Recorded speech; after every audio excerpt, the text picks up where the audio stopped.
아내가 세상을 떠난 지 꼭 1년이 되는 날이었다. 비가 내리던 장례식장의 침묵도 사진 속 그녀의 웃음도 이제는 기억 속에서 희미하게 물들어가고 있었고 그 공백 위에 내 일상은 아무렇지 않게 흘러가고 있었다. 매일 퇴근 후 조용한 집에 들어와 등을 기대고 앉을 곳조차 없이 잠들던 습관이 익숙해질 무렵 문득 그녀가 살아있던 시간들보다 죽은 후의 시간이 더 선명하게 느껴진다는 걸 깨달았다. 그렇게 마음이 무뎌져 가던 어느 날 한 통의 전화가 걸려왔다. 형부, 혹시 오늘 저녁 괜찮으세요? 지민이었다. 아내의 여동생. 장례식 이후 몇 번 마주칠 기회는 있었지만 길게 대화를 나눈 적은 드물었고 멀리 사는 탓에 얼굴을 보기도 쉽지 않았다. 그런데 그날따라 목소리가 유난히 가까이 들리는 느낌이었다. 이번에 발령이 나서요. 근처로요. 집을 알아보는 동안 며칠만 형부 댁에 지내도 될까요? 난 대답을 망설이지 않았다. 그래. 물론이지. 언제부터 들어올 건데? 내일요. 짐은 거의 없어요. 금방 정리될 거예요. 다음 날 지민은 작은 캐리어 하나를 들고 현관 앞에 섰다. 그녀는 여전히 아내를 닮은 미소를 띤 채 고개를 숙였다. 조심스럽게 구두를 벗고 현관에 들어서는 발끝에서부터 나는 묘한 긴장감을 느꼈고 주방을 지나 안방 옆 작은 방에 그녀의 캐리어가 내려앉을 때까지 아무 말도 하지 않았다. 불편하시면 언제든 말해주세요. 월세는 공짜지만 눈치는 제가 내야죠. 지민이 웃으며 말하자 나도 모르게 피식 웃음이 새어나왔다. 눈치까지 챙길 필요는 없지. 뭐 질이 넓은 것도 아닌데 오히려 사람 있어 좋지. 식탁 앞에 마주 앉아 먹는 저녁은 정말 오랜만이었다. 그녀는 배달 온 국을 먹으며 맛있다는 말을 연신했고 나는 무심히 반찬을 집어먹으며 그런 그녀를 흘끔거렸다. 묘하게 익숙하고 동시에 낯설었다. 익숙한 건 그녀가 내게 형수였던 시절의 모습 때문이었고 낯선 건 그녀와 내가 이렇게 한 지붕 아래 살고 있다는 사실 때문이었다. 식사가 끝나고 TV를 틀자 지민은 조용히 거실에 앉아 책을 폈고 나는 습관처럼 주방 정리를 했다. 설거지를 하다 창밖을 내다봤을 때 소파에 기대 조용히 책을 읽는 지민의 옆모습이 시야에 걸렸다. 그 순간 아내의 자리에 자연스럽게 채워진 그녀의 모습이 이상하리만치 평온하게 느껴졌다. 형부, 저 여기 있어도 정말 괜찮아요? 지민이 조심스레 물었다. 나는 수건으로 손을 닦으며 고개를 끄덕였다. 괜찮아. 지민이가 불편하지 않으면 나도 문제없어. 이 집에 사람이 있는 게 얼마나 오랜만인데. 그녀는 가볍게 웃었고 나는 그 웃음에 다시 눈길이 머물렀다. 그렇게 첫날은 아무 일 없이 지나갔다. 하지만 그날 밤 그녀가 방문을 닫는 소리 그리고 복도를 지나가는 발소리 하나하나가 낯설게 다가왔다.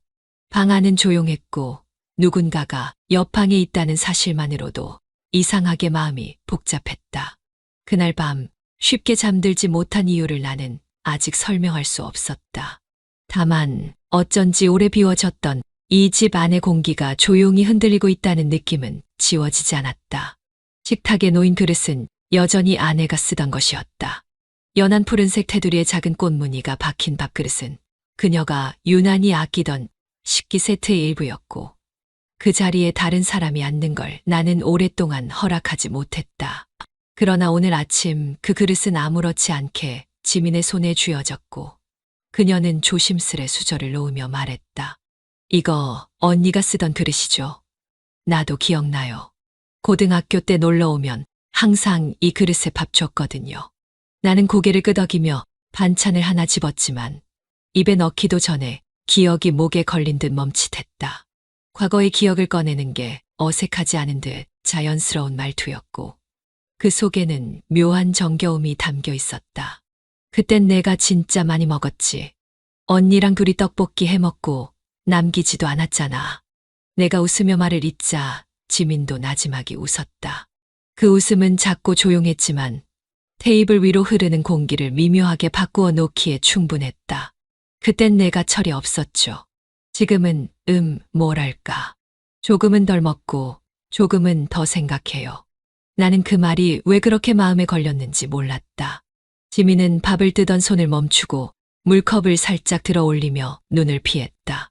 식탁 너머의 그 시선은 아내와 살았던 그 시간들 속에서 한 번도 느껴본 적 없는 무언가를 스치고 지나갔고 나는 모르게 숟가락을 놓았다. 형부, 여기 있으면 진짜 편해요. 밥도 집밥 같고 공기도 익숙하고 그러니까 너무 오래 얹혀 살면 안 되겠죠.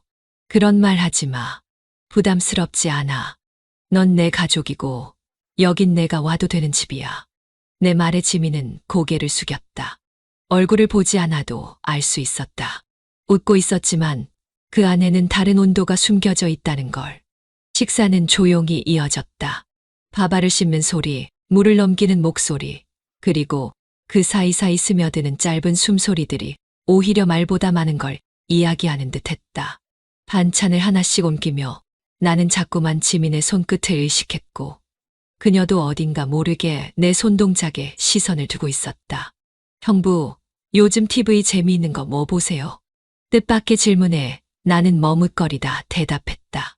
글쎄 드라마 하나 틀긴 하는데 집중은 잘 안 되더라. 혼자 사는 남자답네요. 드라마도 틀어놓고 딴짓하죠. 근데 이상하게 그런 모습이 더 사람 냄새 나는 것 같아요. 그녀의 말투는 농담처럼 가벼웠지만 내가 들은 건 그보다 더 가까운 거리감이었다. 식탁 아래 지민의 발이 살짝 흔들리며 내 무릎에 닿았다. 아주 짧은 순간이었고 서로의 표정은 아무렇지 않은 듯 그대로였지만 나는 그 다음이 우연이 아님을 직감했다. 그날 식탁은 따뜻했지만 그 온도는 예전과는 분명히 달랐다. 아내와 함께였던 시간의 온도는 익숙한 사랑이었다면 지금은 낯선 긴장과 묘한 기대가 뒤섞인 온기였다. 단지 밥을 함께 먹었다는 사실만으로 설명되지 않는 미세한 떨림이 있었다. 식사가 끝나고 자리에서 일어난 우리는 동시에 식탁을 닦으려다 손등이 마주쳤다. 이번엔 분명했다. 지민은 손을 먼저 내리지 않았다. 그리고 내가 먼저 수건을 놓자 그녀는 조용히 말했다. 형부, 아침 잘 먹었어요. 이런 아침 진짜 오랜만이네요. 나는 고개를 끄덕였지만 말은 하지 않았다. 말로 하면 그 모든 감정이 현실이 될까봐. 이 조용한 집에 낯선 감정이 조금씩 뿌리내리는 걸 모르는 척한 채 나는 다시 주방으로 들어갔다. 설거지를 하며 그녀의 발소리를 들었다. 그리고 문이 닫히는 소리와 함께 문득 이런 생각이 들었다. 같은 식탁인데 왜 이토록 다른 온도일까? 욕실 문이 닫힌 채로 샤워기 물소리가 은은하게 퍼졌다.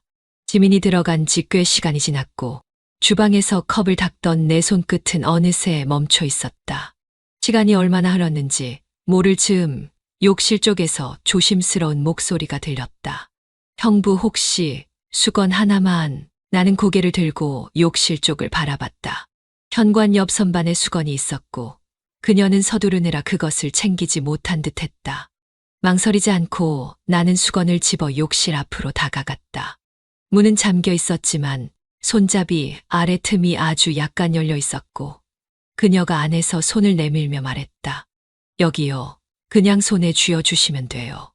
말투는 평온했지만 그 안엔 묘한 긴장감이 섞여 있었다. 나는 손에 수건을 말아 그녀의 손이 닿을 만한 틈에 가까이 댔다. 문틈 너머로 나온 그녀의 손끝이 내 손등에 스치며 수건을 쥐는 순간 아주 미세하게 전류 같은 떨림이 퍼졌다. 그 짧은 접촉은 단지 수건 하나를 주고받는 동작에 불과했지만 우리의 침묵은 그 이상이었다. 고마워요, 형부. 죄송해요. 깜빡해서. 괜찮아. 뭐 집이 좁아서 그런 일도 있는 거지. 나는 억지로라도 웃으며 말을 붙였지만 이미 감정선은 조금 기울어버린 듯했다.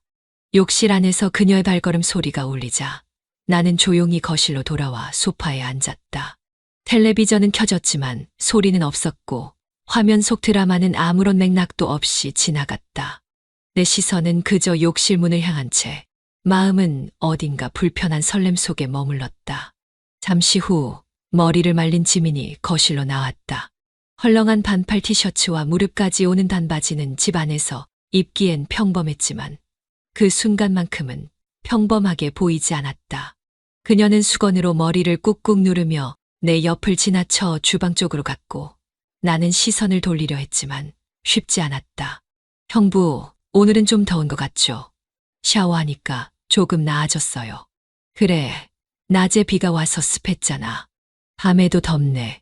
나는 대답하며 시선을 TV로 옮겼다. 하지만 그 순간 그녀는 망설이다가 내 옆 소파에 조심스레 앉았다. 간격은 적당했지만 이상하게 온기가 가까이 느껴졌다. 형부는 아침에 주로 뭐 보세요? 이 드라마 재방송 아니에요. 그냥 틀어놓은 거야. 아무 생각 없이 볼 수 있어서. 그녀는 고개를 끄덕였다가 고개를 돌리지 않은 채 물었다. 형부는 혼자 있는 게 많이 외로워요? 나는 한동안 대답하지 못했다. 예상하지 못한 질문이었다. 그리고 그 질문은 단지 외로움에 대한 대답을 원하는 게 아니라는 걸 알 수 있었다. 응. 혼자 있는 시간이 길어질수록 사람이 소리에 민감해지더라. 문 여는 소리, 발소리, 컵 부딪히는 소리 같은 거. 지민은 무릎을 감싸고 앉아 고개를 끄덕이며 조용히 말했다. 그 소리를 제가 채워드릴 수 있으면 좋겠어요. 형부는 참 조용한 분이니까. 그 말은 단지 형부에 대한 예의나 위로가 아니었다. 말끝마다 묻어나는 감정은 너무 정직했고 그 정직함이 오히려 위험했다. 그날 밤 나는 침대에 누운 채 한참을 뒤척였다. 방 안은 조용했지만 욕실 문틈을 통해 전해졌던 지민의 손끝 감촉이 지워지지 않았다. 그녀는 지금 방 안에서 무슨 생각을 하고 있을까? 나와 같은 불면 속에 있는 걸까? 처음 그릇을 내어주던 순간처럼 수건 하나가 우리 사이의 선을 조용히 무너뜨리고 있었다. 침묵은 깊어졌고 잠은 오지 않았다. 욕실 문 앞에서 시작된 그 작은 접촉이 이 밤을 이토록 길게 만들 줄은 몰랐다. 봄의 공기가 유난히 부드럽게 스며들던 아침이었다. 창밖으로 흘러들어오는 햇살은 부엌 창가를 부드럽게 비추고 있었고 나는 텀블러에 간 내린 커피를 천천히 따르며 부엌 창문을 활짝 열어두었다. 마당 끝 벚나무의 분홍빛이 짙게 내려앉아 있었고 바람결에 살짝 흔들리며 몇 장의 꽃잎이 날아오르기도 했다. 형부, 커피 드실래요? 지민의 목소리는 귀에서 살짝 들려왔다. 여느 날과 다름없는 말투였지만 그녀의 맨발이 바닥에 살짝 스치며 내 옆으로 다가오는 소리는 이전보다 조금 더 가까워진 감정을 말해주는 듯했다. 응, 마시자. 오늘은 딱 커피가 필요한 날 같네. 저도요. 어쩐지 오늘은 조용히 커피나 마시고 싶은 그런 날이에요.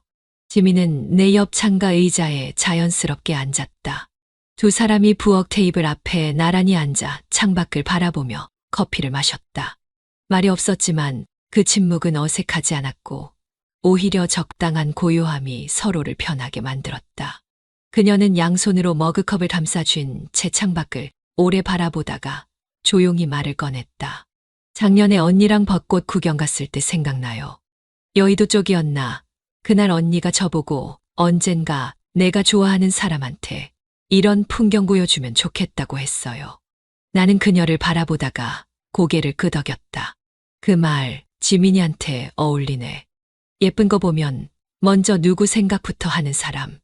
그럴까요? 근데 지금은 그냥 벚꽃이 피면 언니 생각보다 형부 얼굴이 먼저 떠오르니까 그게 좀 혼란스러워요. 지민은 마치 혼잣말처럼 내뱉었지만 그 혼란의 끝이 나를 향한 감정임을 부정할 수 없었다. 나는 대답 대신 머그컵을 한 모금 들이켰고 그 순간 조용한 바람이 불었다. 창밖에 매달린 벚꽃이 몇 장이 흩날리며 창 안으로 들어왔고 하나가 그녀의 손등에 조용히 내려앉았다. 지민은 손을 움직이지 않고 가만히 바라봤다. 이렇게 조용히 내려와 앉은 건데 떼어내지 못하겠어요.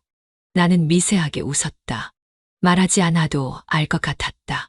이 감정은 아직 어디에도 닿지 않았지만 어쩌면 닿을 수 없는 거였을지도 모르지만 그렇게 조용히 내려앉았기에 더 지울 수 없는 감정이었다. 지민이 나를 향해 살짝 웃으며 말했다. 형부는 언니랑 벚꽃 보러 다닌 적 있어요? 나는 잠시 생각하다가 고개를 저었다. 아니, 우리는 늘 꽃 피기 전에 답받고 꽃 지고 나서야 여유가 생겼지. 그래서 항상 타이밍이 안 맞았어. 그럼 오늘은 저랑 같이 보시는 거네요. 형부의 첫 벚꽃. 지민의 말에 나는 한동안 대답하지 못했다. 너무 조용해서 그런지 그녀가 내 옆에서 조금만 몸을 기울이자 그 숨결이 내 팔에 가볍게 닿는 듯 했고 나는 그제야 컵을 내려놓았다. 지민, 네. 이런 게 우연인지 필연인지 모르겠네. 그녀는 대답 대신 손등에 남아있던 벚꽃잎을 조심스레 쥐고는 내 잔 옆에 살포시 내려놓았다. 그냥 오늘은 오늘인 거죠. 내일은 내일이고요. 우리는 그 말을 끝으로 다시 말을 멈췄고 커피는 식어갔으며 창밖의 바람은 점점 더 따뜻해지고 있었다. 어쩌면 이 감정은 아주 오래전부터 피어나고 있었던 건 아닐까. 단지 이제야 봄이 된 것처럼 거실 조명이 은은하게 퍼지는 밤, 우리는 각자 다른 생각으로 와인잔을 비워가고 있었다. 따로 준비한 안주도 없었고 TV도 켜지 않았다. 그저 봄밤의 정막과 잔잔한 음악, 그리고 한 병의 와인이 공간을 채우고 있었다. 지민은 처음엔 긴장한 듯 와인잔을 입가에만 대고 있었지만 어느 순간부터는 나보다 더 빠른 속도로 잔을 비우기 시작했다. 나는 알코올이 그녀의 어깨를 조금씩 무장해제시키고 있음을 느낄 수 있었다. 손끝이 유난히 와인잔을 오래 쥐고 있는 걸 보며 저 마음을 이제 놓을 준비를 하고 있는 걸까 혼자 상상에 빠졌다. 형부는 결혼한 뒤로도 외로울 때가 있었어요? 그녀가 문득 그렇게 물었다. 나는 대답 대신 눈빛으로 되물었다. 지민은 쓴웃음을 지으며 잔을 내려놓고 다소 흐릿해진 시선으로 날 바라보았다. 언니가 떠나고 나서야 깨달았어요. 사람 하나가 없어진 자리는 물건이 아니라 감정으로 채워지는 거라는 걸. 넌 나보다 더 어른스럽구나. 아니에요. 그냥 그리웠어요. 형부도 이 집도 언니랑 같이 웃던 저녁밥 시간도. 그녀의 말에 가슴이 서서히 죄어들었다.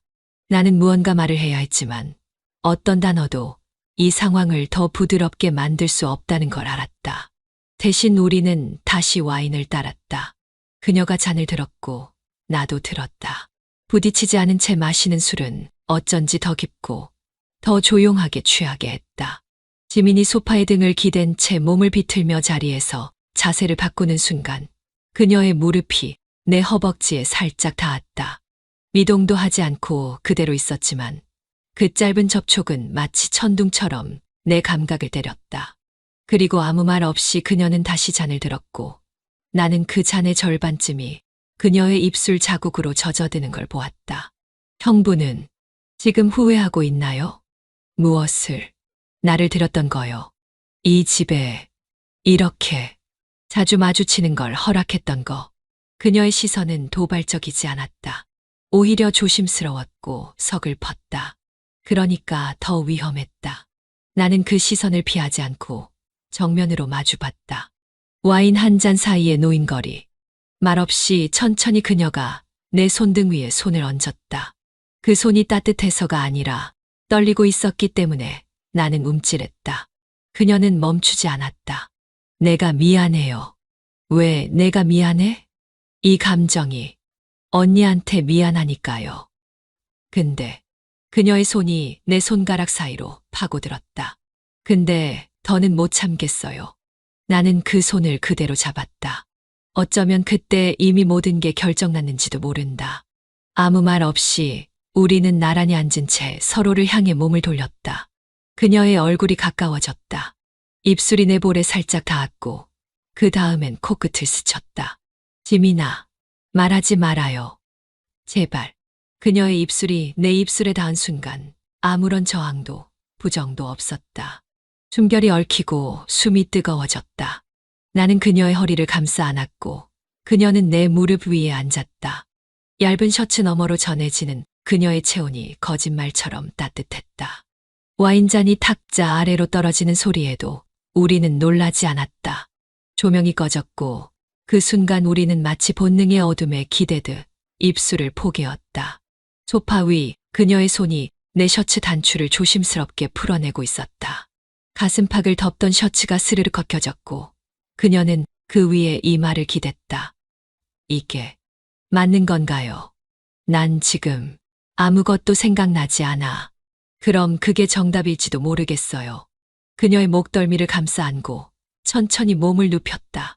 입술은 목선을 타고 내려갔고 손끝은 그녀의 등을 더듬으며 옷자락을 벗겨냈다. 그녀도 내 얼굴을 두 손으로 감싸며 입술을 포개왔다. 몇 번이고 숨을 잃을 만큼 깊이. 그날의 우리는 한참을 그 어둠 속에 잠겨 있었다.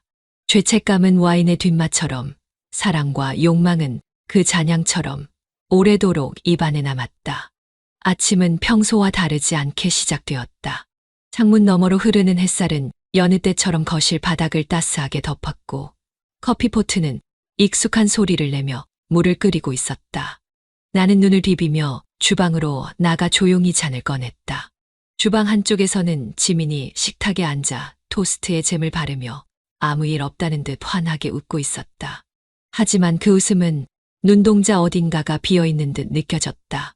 나는 뭔가 목에 걸린 기분으로 입술을 눌렀고 인사를 건네는 그녀의 목소리는 오히려 더 선명하게 다가왔다. 형부, 오늘은 커피에 시나몬 안 뿌릴 거예요? 나는 웃는 얼굴로 고개를 저었고 커피잔을 건네며 대답했다.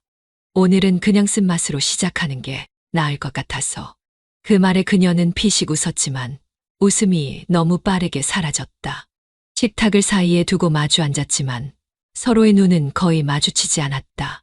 나는 괜히 스마트폰 화면을 켰다 껐다 반복했고 그녀는 조용히 식빵을 씹으며 커피를 마셨다. 이상하게 침묵이 공기를 무겁게 만들고 있었다. 지민아, 그녀가 고개를 들었다. 응. 오늘 출근은 몇 시였지? 9시 반이요.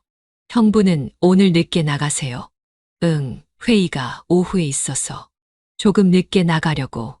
그녀는 고개를 끄덕였고 다시 고요가 돌아왔다. 말이 오갔지만 말이 아니었던 듯했다. 그녀는 마지막 한 조각을 다 먹고는 조용히 자리에서 일어나 머그잔을 씻었다. 그 모습조차 지나치게 조심스럽고 맑은 자세였다.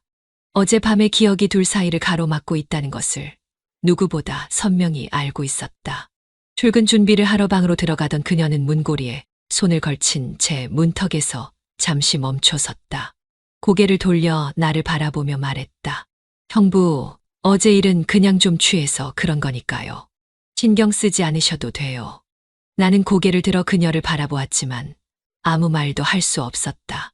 그녀는 애써 담담한 말투를 유지하려 했었고 눈길은 내 얼굴이 아닌 내 어깨쯤에 머물러 있었다.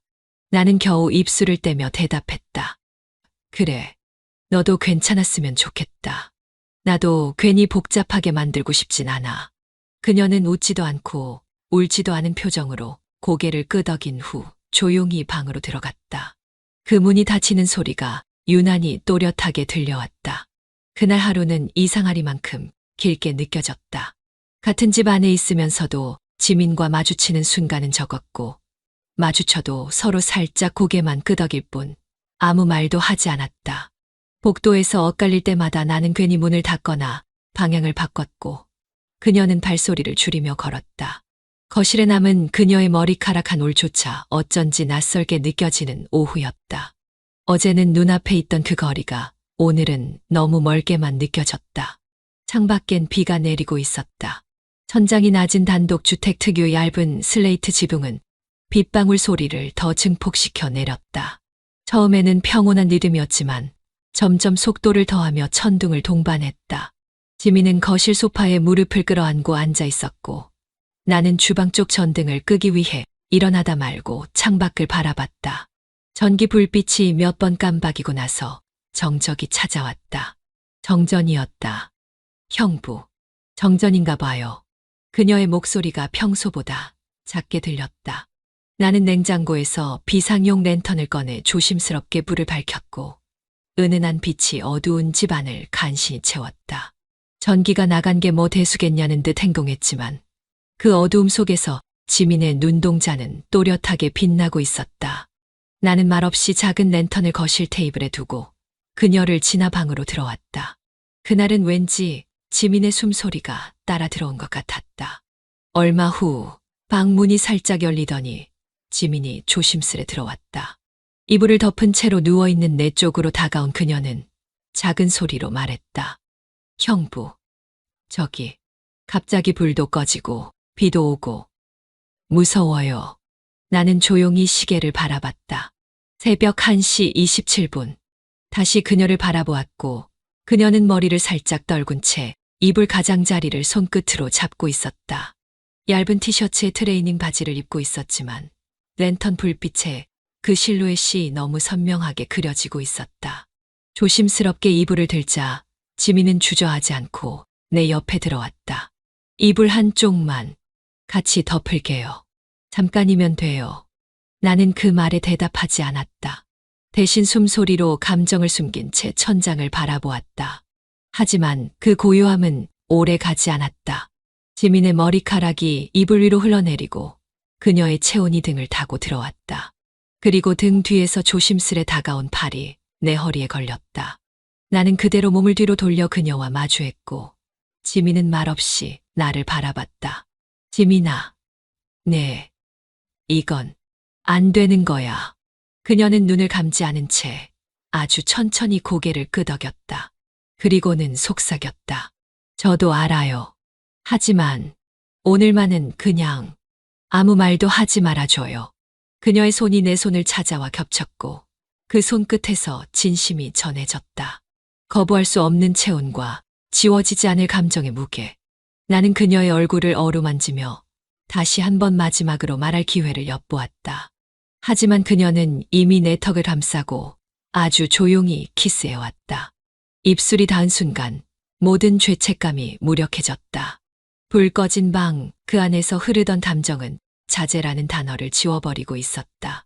그녀는 겁먹은 눈빛으로 나를 바라보다 그 눈빛조차 감아버렸다.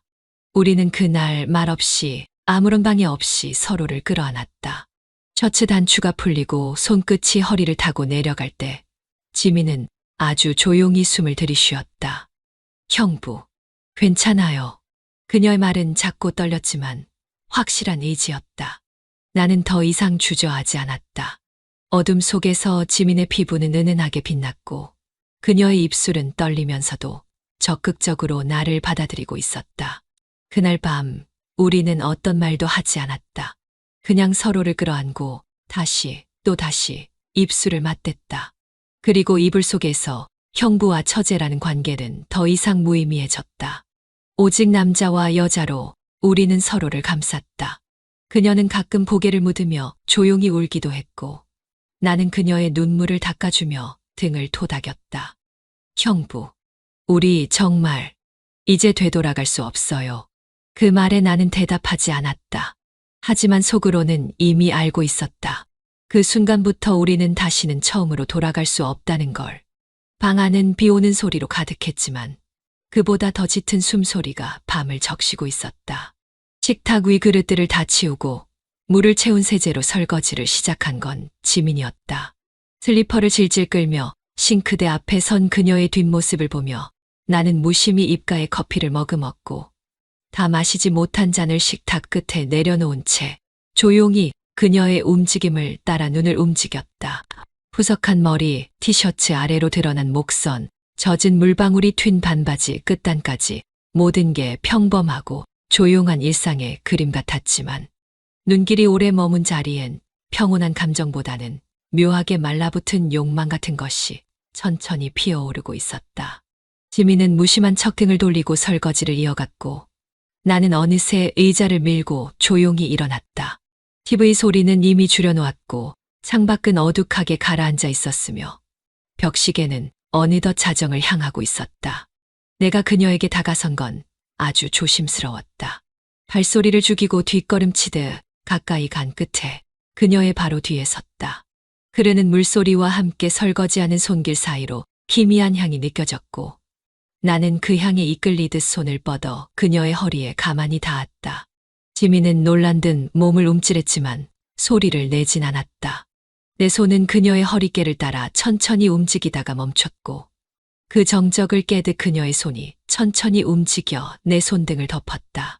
우리는 아무 말도 하지 않은 채 그렇게 잠시 멈춰 있었고 싱크대에 흐르던 물줄기만이 방 안의 소리로 남아 있었다. 지민아, 내가 작게 불렀다. 계속 이렇게 있어도 돼. 지민은 고개를 돌리지 않은 채 마치 숨을 삼키듯 작게 대답했다. 형부가 먼저였어요. 그러니까 제가 대답할 순 없어요. 그녀의 말은 말 그대로였지만 감정은 다르게 들렸다. 불편하지 않다는 뜻인지 혼란스럽다는 말인지는 알 수 없었지만 그녀가 내 손을 잡은 채 뿌리치지 않았다는 건 하나의 대답으로 받아들이기에 충분했다. 나는 조심스럽게 그녀의 등을 따라 팔을 감았고 그녀는 살짝 등을 기대며 체중을 내게 기댔다. 그 무게는 가벼웠고 온도는 너무 따뜻해서 더는 도망칠 수 없을 것 같았다. 지금처럼만 있으면 안 될까? 나는 다시 조심스레 물었고 지민은 고개를 살짝 끄덕였다. 그런데요, 내일은요?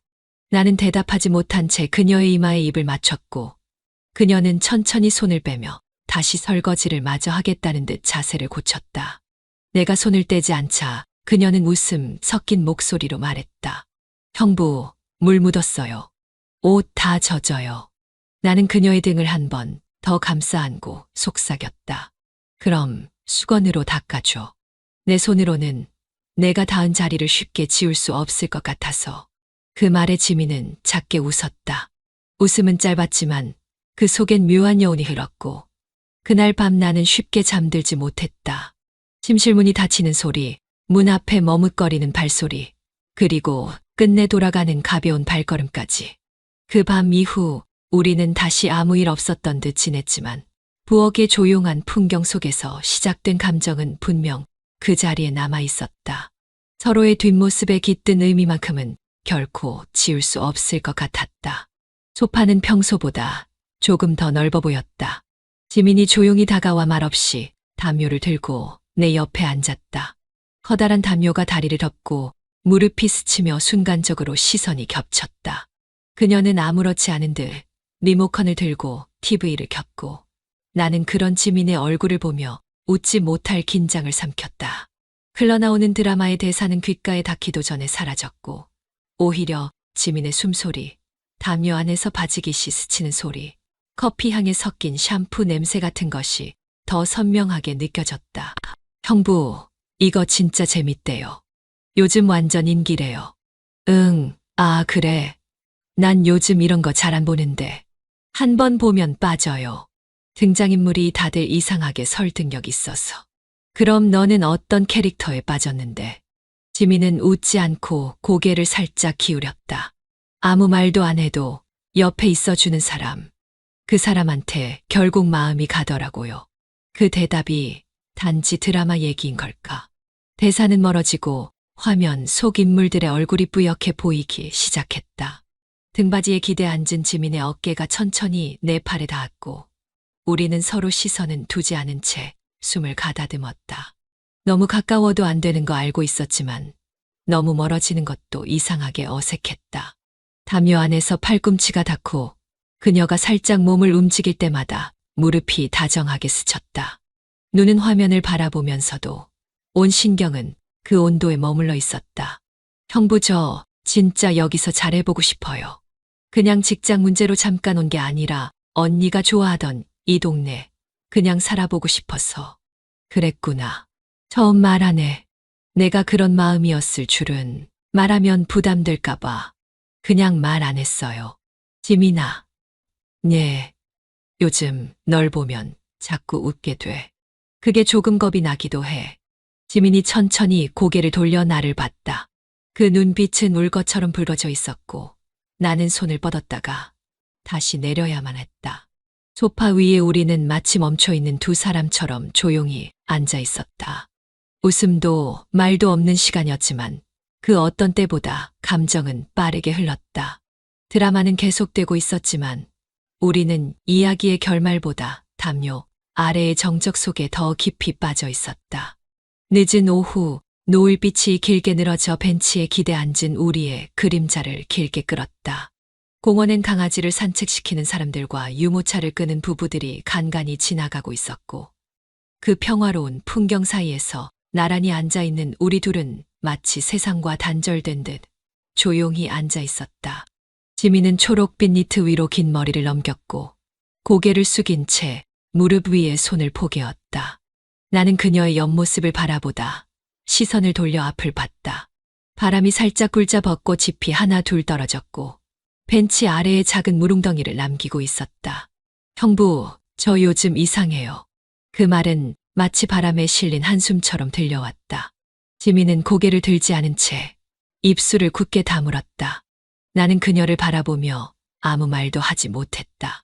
그녀가 방금 말한 이상해요라는 그 단어가 정확히 어떤 의미인지는 말하지 않아도 알 것 같았기 때문이다. 그동안 우리 사이에서 벌어졌던 수많은 감정의 교차점, 그리고 스스로에게조차 말하지 못했던 욕망의 실체가 그 말에 고스란히 담겨 있었기 때문이었다. 왜 이상하다고 느꼈는데? 조심스레 물었지만 내 말은 대답을 유도하려기보다는 혹시라도 그녀가 더 말할 수 있도록 숨 쉴 공간을 만들어주고 싶어서였다. 지민은 잠시 고개를 들고 하늘을 바라봤다. 붉게 물든 하늘과 맞닿은 눈동자는 어딘가 외로워 보였고 뺨을 스치는 바람이 그녀의 감정을 더 선명하게 드러내는 듯했다. 그냥 평범하게 밥 먹고 출근하고 퇴근하고 씻고 그랬던 날들인데 요즘은 형부가 뭐 하는지 자꾸 신경 쓰이고 오늘은 무슨 색 옷을 입었는지 생각나고 내가 밥하면서 무슨 표정을 지었는지도 돌아보게 되고 그런 것들이 다 이상하게 느껴졌어요. 그녀의 목소리는 낮고 차분했지만 그 안에 숨겨진 떨림은 손끝에서부터 내 가슴 안쪽까지 잔잔하게 울렸다. 나는 한참을 말없이 앉아 있다가 조심스럽게 그녀의 손등 위에 내 손을 올렸다. 그러자 지민은 눈을 감은 채 내 손을 천천히 잡았고 손가락을 하나하나 역듯 포개어 쥐었다. 지민아, 그녀는 대답하지 않았다. 대신 고개를 살짝 떨군 채 그 손을 꼭 쥐었다. 나는 이어서 말하지 않았다. 그 순간 말은 필요 없었기 때문이다. 우리가 주고받는 감정은 이미 수많은 말보다 더 많은 의미를 담고 있었고 그저 이 침묵 속에서 서로를 확인하고 있었을 뿐이었다. 나도 그래. 말끝을 흐렸지만 지민은 알아들었는지 고개를 끄덕였다. 공원 너머로 해가 거의 지고 있었고 점점 사람들의 그림자가 길어졌다. 누군가 자전거를 타고 지나가며 흙먼지를 일으켰고 잠깐 얼굴을 가렸던 바람이 지나간 뒤 우리는 다시 서로를 바라봤다. 지민은 나를 바라보며 작은 목소리로 말했다. 이제 어떡하죠? 나는 대답하지 못했다. 그 질문은 단순한 방향성이 아니라 우리가 나아갈 수 있는 수많은 길 중 무엇을 택할 것인가에 대한 책임을 요구하는 말이었고 나는 지금 이 순간마저도 너무 벅찼다. 그녀를 향한 감정이 선을 넘은 이후로 후회와 망설임이 반복됐고 현실이라는 벽 앞에서 도망치고 싶어지기도 했다. 하지만 그녀의 손을 잡은 지금 이 순간만큼은 도망치고 싶지 않았다. 당장은 아무것도 정하지 말자. 그냥 오늘 하루 이렇게 손잡고 있어도 괜찮을 것 같아. 내 말에 지민은 눈가에 미세한 떨림을 남기며 웃었다. 그 웃음은 마치 오래전 처음 우리 누군가에게 돌아온 듯한 그런 해맑은 느낌이었다. 우린 그렇게 말없이 서로의 손을 잡은 채 한참을 앉아 있었다. 저 멀리 가로등이 하나둘 켜지고 공원에 조금씩 어둠이 내려앉기 시작할 무렵이었다. 형부. 응. 그냥 오늘만 이래도 돼요? 나는 대답하지 않았다. 대신 손을 조금 더 꼭 잡았다. 오늘만이라도 이렇게 나란히 있을 수 있다면 내일의 대가는 잠시 잊고 싶었다. 밤의 고요함이 유난히 깊게 내려앉은 새벽이었다. 복도 끝 작은 스탠드 불빛이 어두운 집 안을 겨우 비추고 있었고 나는 그 빛조차 무겁게 느껴지는 긴장 속에서 지민의 방 앞에 서 있었다. 문 하나를 두고 있는 거리였지만 그 문이 내 마음속 수많은 갈등의 무게만큼 무겁게 느껴졌다. 숨을 들이쉬려 했으나 쉽게 내려가지 않았고 손끝은 문고리 위를 몇 번이나 맴돌기만 했다. 머릿속에서는 수없이 많은 말이 지나갔지만 결국 그 어떤 말도 입 밖으로 꺼낼 수 없었다. 문틈 너머에서는 아무 소리도 들리지 않았다. 아니, 어쩌면 일부러 들으려 하지 않았던 건지도 모르겠다. 방금 전까지만 해도 함께 웃었던 저녁 식탁, 그리고 그 웃음이 가시고 나서 맞은 이 밤의 조용함은 뭔가 달랐다. 조금 전 지민은 나보다 먼저 방에 들어갔고 나는 그녀의 뒷모습을 오래도록 바라보다가 혼자 이렇게 서 있었다. 문득 아주 미세한 숨소리가 들렸다. 규칙적인 호흡이었지만 그 안에 묘하게 억눌린 울음 같은 떨림이 섞여 있었다. 그 순간 나는 다시 한 번 손을 뻗었다. 이번에는 망설이지 않으려 했지만 문고리를 감싸 쥔 손은 또 한 번 멈췄다. 이걸 열면 다시는 돌아갈 수 없는 걸까? 아니면 이미 우리는 돌아갈 수 없는 곳까지 와버린 걸까? 결국 손잡이를 살짝 돌리는 순간 안에서 문이 먼저 열렸다. 마치 기다리고 있었다는 듯 아주 천천히, 아주 조용히. 안쪽에서는 지민이 고개를 숙인 채 서 있었다. 잠옷 위로 긴 머리가 어깨를 덮고 있었고 그 아래로 그녀의 맨발이 살짝 떨리고 있는 게 보였다. 눈빛은 보이지 않았지만 그녀의 어깨와 손끝은 분명히 말하고 있었다. 들어와요. 지민아, 괜찮아? 형부가 안 올 줄 알았어요. 그녀는 그렇게 말하고는 한 걸음 물러섰다. 나는 천천히 방 안으로 들어섰고 문이 천천히 닫히는 소리가 등 뒤에서 났다. 침대 옆 탁자에 놓인 작은 수면등 불빛이 희미하게 방 안을 비췄다.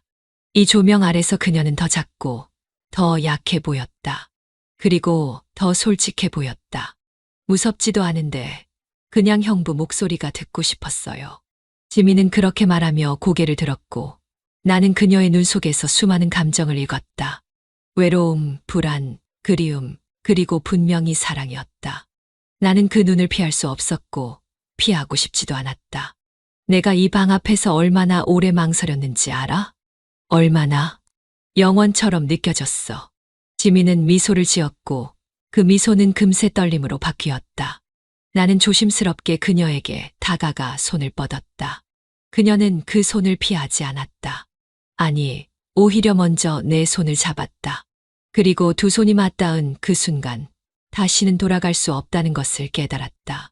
침묵 속에서 우리는 말없이 서로를 안았다. 심장이 닿을 정도로 가까운 거리에서 그 어떤 말도 필요치 않았다. 이건 분명 잘못된 감정이었다. 하지만 멈추기엔 이미 늦어버린 되돌릴 수 없는 시간이 흐르고 있었다. 현관 비밀번호 소리와 동시에 문이 벌컥 열렸다. 나는 소파에 앉아 있었고 지민은 부엌에 머그잔을 들고 서 있다가 놀라듯 돌아섰다. 엄마. 지민이 목소리를 조금 높이며 말했다. 장모님은 익숙한 걸음으로 들어왔고 양손에는 보자기로 묶은 반찬 통이 묵직하게 들려 있었다. 그냥 지민이 얼굴 좀 보고 싶어서 왔다. 요즘 연락이 너무 없더라. 나와 지민은 동시에 굳어 있었다. 평소처럼 들어온 말투였지만 장모님의 시선은 유독 천천히 정밀하게 집 안 곳곳을 훑었다.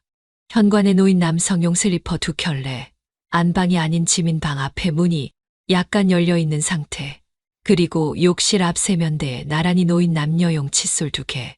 그 모든 것이 아무 말도 하지 않아도 하나의 문장처럼 정리되어 있었고 장모님의 눈빛은 그 문장을 이미 읽고 있었다. 지민아, 너 요즘 잘 지내는 거 맞니? 지민은 마른 침을 삼켰고 나와 눈이 마주쳤다. 그녀는 고개를 살짝 돌려 시선을 피했고 장모님은 그걸 놓치지 않았다. 그리고 너 방에 형부 슬리퍼 들여놨니? 지민은 대답하지 못했다. 나는 입을 열려다 닫았다. 뭐라 해도 변명 같을 거란 걸 이미 알고 있었고 그 순간 지민의 얼굴이 창백하게 질려가는 걸 장모님도 봤다. 장모님은 한숨처럼 내뱉듯 말했다. 설마 했는데 아휴, 진짜 나 왜 이리 오기 싫었을까 했네. 그 말에는 확신에 가까운 확증 편향이 있었고 나는 더 이상 아무 말도 할 수 없었다. 지민은 조용히 머그잔을 내려놓고 고개를 숙였고 장모님은 아무 말 없이 부엌 싱크대 위에 반찬 보자기를 내려놓으며 덧붙였다. 지민이 방 좀 봐야겠다. 엄마로서 딸이 여기서 어떻게 지내는지. 그 발걸음이 지민 방 쪽으로 다가갈 때 나와 지민은 동시에 숨을 들이켰다. 마치 우리가 무언가를 숨겨야 한다는 듯. 아니, 이미 숨겨지지 않은 채 드러나 있다는 듯. 지민 방의 문이 열리고 장모님의 발소리가 뚜벅뚜벅 거실로 다시 돌아왔다. 손에 아무것도 들고 있지 않았지만 표정은 모든 걸 확인했다는 듯 단단히 굳어 있었고 말없이 소파에 앉아있는 나를 향해 시선을 꽂았다. 더 보기 전에 지민 데리고 나가야겠구나. 그 말은 조용했지만 단호했다. 지민은 안방 쪽에서 주저하며 나오지 못했고 나는 아무 말도 하지 않았다. 대체 뭐라도 해야 하는 순간인데 온몸이 얼어붙은 듯 그저 숨만 참고 앉아 있었다. 자네, 지민이를? 자기 언니 잃고 겨우 숨 쉬고 살던 애인데 그런 애랑 도대체 왜 그런 눈빛? 지금 이게 뭐 하는 짓이야? 그 말에 난 무릎 위에 올려놓은 손을 꽉 쥐었다. 지민이 방 안에서 나와 조용히 거실로 걸어 나왔고 작은 여행용 가방에 옷 몇 벌을 구겨 넣어 지퍼를 닫기 시작했다. 지퍼가 지익 울리는 동안 거실엔 아무런 말도 없었다. 장모님은 등을 돌렸고 지민은 가방 손잡이를 들고 현관 쪽으로 천천히 걸었다. 나는 그 모습을 바라보다가 결국 자리에서 일어나 작은 목소리로 그녀를 불렀다. 지민아. 그녀는 돌아보지 않았다. 현관 앞에서 멈췄던 그녀의 손끝이 약간 떨리고 있었고 나는 그 손을 붙잡고 싶었지만 한 발짝조차 내디딜 수 없었다. 장모님은 현관문을 열며 말했다. 닥쳐, 이누마. 넌 지금 입 열 자격도 없어. 그 말이 바닥을 친 후 지민은 한 번 고개를 숙였다. 그녀의 눈가엔 말라붙은 눈물이 하얗게 번져 있었고 나를 향해 미처 고백하지 못한 말들이 그 눈빛에만 담긴 채 남아 있었다. 문이 닫히는 소리와 함께 그 말들도 끝내 들리지 않았다. 집 안은 조용했다. 창문 사이로 오후 햇살이 부드럽게 스며들었지만 따뜻하다는 감각은 어디에도 닿지 않았다. 소파 옆 테이블엔 지민이 며칠 전까지 쓰던 컵이 그대로 놓여 있었다. 하얀 도자기 잔, 테두리에 작게 갈라진 금 하나. 치우지 못한 게 아니라 치우지 못한 채 시간이 흘렀다. 부엌을 돌다 말고 나는 창가에 섰다. 식탁에 기대어 고개를 떨군 채 한참을 서 있으니 그제야 휴대폰 알림이 하나 울렸다. 하지만 내가 바란 메시지는 아니었다. 톡 창 하나를 열었다. 지민과의 대화방. 마지막 말은 며칠 전 그녀가 방에서 짐을 싸기 전날 보낸 이모티콘 하나. 읽지 않음. 회색 체크 2줄. 그냥 그대로 멈춰 있었다. 아무것도 쓰지 못한 채 그날 이후로 내가 보낸 메시지는 없었다. 그리고 아마 앞으로도 없을 것이다. 거실 조명을 켰다 껐다.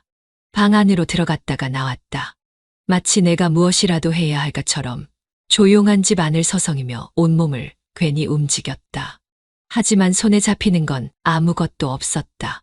괜찮다. 입을 열어 혼자 중얼였다. 시간 지나면 다 잊혀지겠지. 괜찮아질 거야. 하지만 그 말은 거짓말이었다. 거실 소파에 앉아 눈을 감으면 지민이 웃던 얼굴이 떠올랐다. 부엌에서 나를 등지고 설거지하던 허리, 이불 속에서 떨리던 손끝, 창가에 서서 무심하게 커피잔을 내려놓던 표정. 모든 것이 선명하게 아주 또렷하게 되살아났다. 누가 이 감정을 지나간 일이라 할 수 있을까? 누가 이 관계를 단순한 실수라고 말할 수 있을까? 나는 여전히 그녀가 남긴 숨결 속에서 살고 있었다. 그녀는 떠났고 나는 이 집에 남아있지만 우리 사이의 시간은 여전히 거실 어딘가에 놓여 있는 것처럼 느껴졌다. 함께 마신 와인의 잔향도 문득 스친 손끝의 체온도 아무것도 사라지지 않았다. 그래서 나는 오늘도 조용히 컵 하나를 치우지 못한 채 그녀가 남긴 작은 흔적 앞에서 천천히, 느리게, 그리고 아무 말 없이 하루를 지나고 있었다.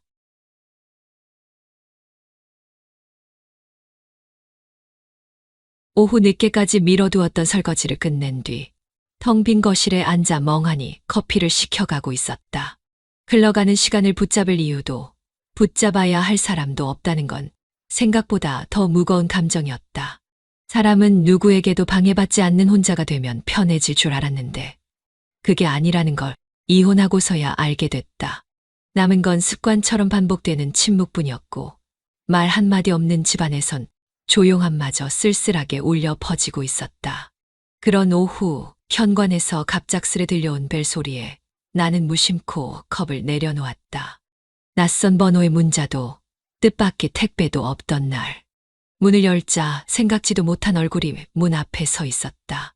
짐 가방을 끌고 선드는 미안한 듯 고개를 살짝 숙이며 말했다. 형수, 진짜 죄송한데요. 며칠만 잠깐만 지내도 돼요? 서글서글한 눈빛은 여전히 낯설면서도 어디선가 익숙한 체온을 갖고 있었다. 그건 아마 그가 나를 형수라 부르던 오래전 기억 때문이었을지도 몰랐다. 몇 년 전까지만 해도 명절에나 겨우 마주하던 사이. 그가 이렇게 집 앞에 나타날 이유도 없었고 나는 그를 반길 준비도 되어 있지 않았다. 현우아, 무슨 일인데 갑자기. 지방공사 현장 옮기느라 짐도 옮겨야 하는데 다음 숙소 들어가기 전에 중간에 방이 좀 비는 바람에요. 아는 사람이라곤 형수뿐이어서 한 2, 3일만이면 되는데. 잠시 당황한 채 서 있던 나는 현우가 문턱에 놓인 운동화를 슬쩍 껐으며 안으로 들어서는 걸 보고서야 문을 닫았다. 원룸이라 불릴 만큼 작은 이 공간에 또 다른 사람이 함께 있다는 사실이 이상할 만큼 낯설게 느껴졌다. 하지만 동시에 이상하리만치 허전했던 공간이 갑자기 살아나는 느낌도 들었다. 이런 기분 정말 오랜만이었다. 배 안 고파. 저녁도 아직 안 먹었는데. 와, 형수 진짜 요리 잘하시잖아요. 예전에도 갈비찜 진짜 맛있었는데. 그건 형 좋아해서 그랬던 거고. 난 그냥 있는 재료로 대충 해. 그래도 같이 먹는 밥은 대충 먹어도 맛있죠. 그 말이 왜 그렇게 오래 남았는지 알 수 없었다. 나는 냉장고에서 남은 반찬을 꺼내 밥을 데우고 그는 조용히 식탁 반대편에 앉아 나를 바라보았다. 말은 많지 않았지만 그저 서로를 바라보는 시간만으로도 어딘가 따뜻해지는 기분이었다. 대화는 적었고 쓸데없는 질문도 없었다. 대신 숟가락을 옮길 때마다 나뉘는 시선, 물을 따르다 손등이 스치는 그 찰나의 감각이 오히려 말보다 더 많은 의미를 전해주는 듯했다. 형수, 이혼하고 많이 힘들었죠. 그런 거 묻는 거, 예 아닌 거 몰라. 그냥 나도 형수 생각 많이 났어요. 마음으로라도 안부 전하고 싶었는데 아무 연락도 못해서. 말끝이 조금 떨렸다. 나는 그 떨림을 못 본 척 김이 오르는 국그릇을 그의 앞으로 밀어주며 중얼거렸다. 밥이나 먹어. 다 식겠어. 하지만 그날 식지 않은 건 밥보다도 이상하게 나를 오래 바라보던 그의 시선이었다. 그리고 그 시선이 식탁 위에 은근히 남아 그날 밤까지도 따뜻하게 내 안에 남아 있었다. 낯설었지만 그리 불편하지는 않았다. 오히려 이상하게 따뜻했으니까. 시계 초침 소리만 들리는 식탁이었다. 따끈한 미역국에서 김이 올라왔지만 그 따뜻함은 그저 입안에서 사라질 뿐 마음속 어딘가는 여전히 싸늘했다. 정수는 조용히 숟가락을 놓고 한참을 고민하다 입을 열었다. 형수는 요즘 괜찮으세요? 나는 미역 한 조각을 건져 올리려다 멈췄다. 형수라는 호칭도 그의 목소리에 섞인 그 조심스러운 울림도 익숙지 않았다. 어딘가 불안정하게 떨리는 그 울림이 내 손끝을 간지럽고 나는 물음 대신 고개를 한번 끄덕였다. 그 반응을 기다렸다는 듯 정수는 숟가락을 내려놓고 잠시 나를 바라봤다. 그의 시선은 또렷하면서도 어딘가 흐리멍덩했다. 머뭇거리며 이마를 긁던 그는 마침내 말끝을 맺었다. 형은 왜 그랬을까요? 이렇게 좋은 사람을. 나는 젓가락을 식탁 위에 내려놓으며 웃음도 한숨도 아닌 짧은 숨을 토해냈다. 뚜껑을 열듯 무언가 쏟아질까봐 그냥 그렇게 고개만 끄덕였다. 대답하지 못한 내 입술 사이로 그간 참아왔던 마음이 이불처럼 덮여왔다. 글쎄, 나도 잘 모르겠어. 그 사람 마음을 끝까지 알 수 없었거든. 정수는 고개를 끄덕였지만 여전히 나를 바라보는 눈동자엔 다른 질문이 매달려 있었다. 나는 그것들을 모른 척 지나치기로 했다. 이런 저녁 따뜻하게 흘러가길 바랐는데 그 바람은 괜히 허공에서 자꾸만 미끄러졌다. 형수 아니, 누나. 그냥 가끔은 이렇게 같이 밥 먹는 게 좋아요. 말이 없어도 같이 앉아 있다는 게 괜히 마음이 놓여요. 그 말은 들은 척하지 않기로 했지만 가슴 어딘가에 고스란히 남았다. 그가 무심코 형수 대신 누나라고 부른 순간 식탁 위에 펼쳐진 대화의 결이 달라졌다. 조용하던 공기가 작게 일렁였고 젓가락을 다시 집을 때 손끝이 약간 떨리고 있었다. 그래도 정수야, 여기선 마음 편히 지내. 불편한 거 있으면 언제든 말하고. 너랑 나 가족이잖아. 내 말에 정수는 웃었지만 그 웃음은 끝에 걸려 뭉개졌다. 어딘가 아프게 묻힌 감정이 있는 듯 그는 말없이 물만 한 모금 마셨다. 그리고 그날 밤 식탁 위 정리되지 못한 수저 몇 개와 묘하게 느려진 걸음 속에서 설명하기 어려운 무언가가 시작되고 있었다. 시장 골목은 평소보다 붐볐고 사람들 사이를 피해 걷느라 우리는 작구 같은 방향으로 몸을 기울이게 되었다. 나란히 걷는다는 말이 어색하지 않을 만큼의 거리였지만 발끝이 살짝 부딪히는 순간마다 나는 괜스레 눈길을 돌리곤 했다. 구석에서 파는 싱싱한 채소를 보며 형수 이거 좋아하셨죠? 하는 그의 목소리에는 여전히 형수라는 호칭이 붙어 있었지만 그 속의 온도는 전과 달랐다. 어릴 땐 형이 무서웠어요. 차갑고 말도 없고 늘 혼자 있었고. 그런데 형수랑 결혼하고 나서 처음 웃는 얼굴을 봤어요. 진짜 웃는 거. 그게 지금도 기억나요. 나는 물건을 고르다 말고 고개를 돌렸다. 그래서 그때 생각했어요. 형수 대단하다고. 형 같은 사람을 바꾸는 사람이라니. 그래서 그게 뭐랄까. 그때부터였던 것 같아요. 말끝을 흐리며 웃는 그를 보며 나는 애써 무심한 척 장바구니 손잡이를 조였다. 장바구니가 묘하게 무거워진 건 기분 탓이었을까. 넌 아직도 내 형을 존경하니? 라고 묻고 싶은 마음을 꼭 눌러 담은 채 나는 오이 하나를 더 집었다. 그의 손등이 내 손등에 살짝 스쳤고 그 작은 접촉에도 우리는 동시에 눈을 피했다. 마트를 나와 집으로 돌아오는 길, 그의 발걸음은 한결 가벼워 보였고 나는 그런 그를 곁눈질로 훔쳐보다가 횡단보도 앞에서 잠시 멈췄다. 빨간불에 선 채 그는 내게 말했다. 형수는 여전히 형을 기다리고 있어요? 그 사람? 이제 그냥 지나간 사람이야. 기다림도 미움도 다 끝난 지 오래고. 그럼 지금은 누구를 생각해요? 그 질문에 나는 대답을 할 수 없었다. 아니, 하고 싶지 않았다. 정지된 신호에 우두커니 서 있는 사이 그의 손등이 슬쩍 내 팔에 닿았다. 불이 바뀌자마자 나는 먼저 건너기 시작했고 그는 한 발짝 뒤에서 따라왔다. 집 앞에 도착해서야 우리는 동시에 웃었다. 장을 함께 본다는 게 이렇게 어색하면서도 익숙한 일일 줄이야. 현관문 앞에서 장바구니를 받아드는 그의 손이 내 손에 닿는 순간 둘 다 순간적으로 멈칫했다. 아주 짧은 숨소리가 그의 입술에서 흘러나왔고 나는 고개를 살짝 떨구었다. 형수. 그가 나를 부르는 목소리는 언제나처럼 조용했지만 이번엔 무엇인가를 묻는 대신 멈춰 있었다. 나는 그 눈빛이 말하는 것을 읽고 있었고 동시에 그 눈빛을 외면하고 있었다. 밥 할게. 오늘은 찌개 말고 된장국이 괜찮지? 응, 좋아요. 뭐든 좋아요. 형수가 해주는 건. 그 말에 내가 문을 열었고 들어오는 그의 발끝이 내 발 뒤꿈치와 아주 살짝 부딪혔다. 이상하게 따뜻했다.